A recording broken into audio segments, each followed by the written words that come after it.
Họ vào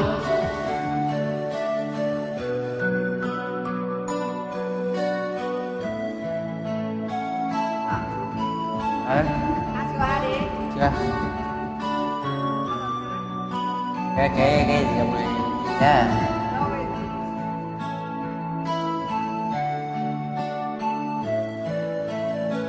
Anh không đi xuống.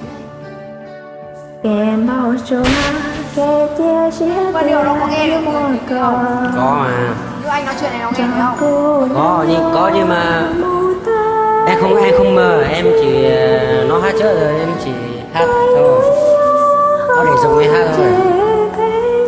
Nếu thấy nó thì mình phải mơ nó mới thấy. Ra đây đi.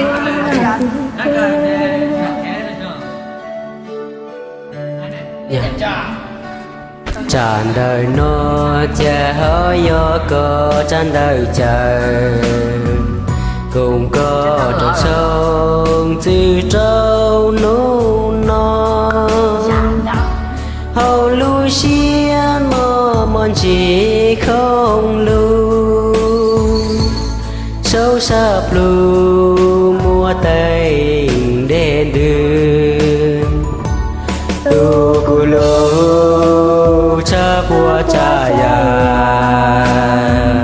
giàu nó chỉ ta chỉ muốn lời mong cho yêu nhau này vừa muốn cho nụ tư lúc xuyên chân thiên lý hoa cho sâu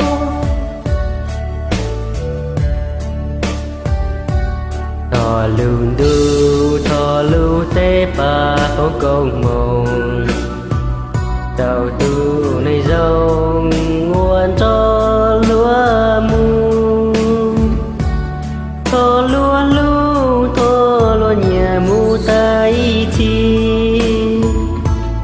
thọ cho chi tu này hòa cu lu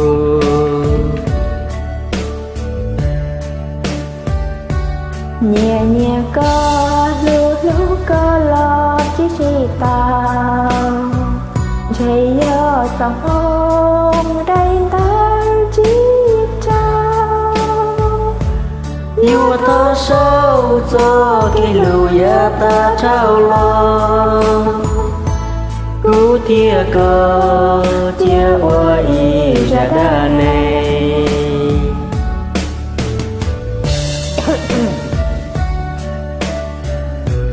Nó không biết đâu. Chắc là không biết đâu. nó không biết đâu mình không mờ mà mình mà thì biết Các chỉ được nhìn nhau này thôi á.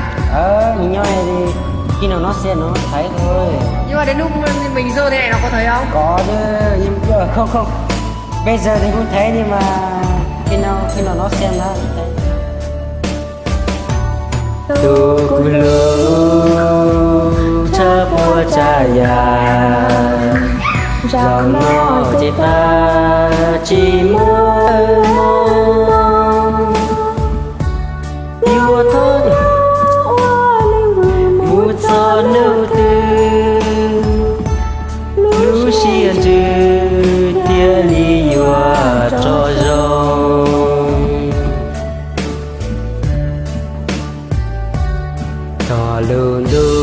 thọ lưu tế ba vô công mộng đầu tu này dòng nguồn cho lúa mu thọ luôn nhẹ mu tay chi thọ cho chi tu này hòa cu lu nhẹ nhẹ có lưu có lo chỉ tao chạy ở dòng hông đây ta chỉ trao yêu ta sâu cho cái lù ya ta thâu lo cú thia cơ chia hoa y ra đa này đây cũng có lừa và anh mà đây cũng có lừa cũng có nhà và bạn em của anh mà Sao mà tao thấy cái gì này mày hoài vậy? Đấy kìa, nó sai kìa. Chia kìa, mời tiếp em. Thế mời kiểu gì? Mời thì mình kết bạn nó thì mình mời nó. Kết bạn đi.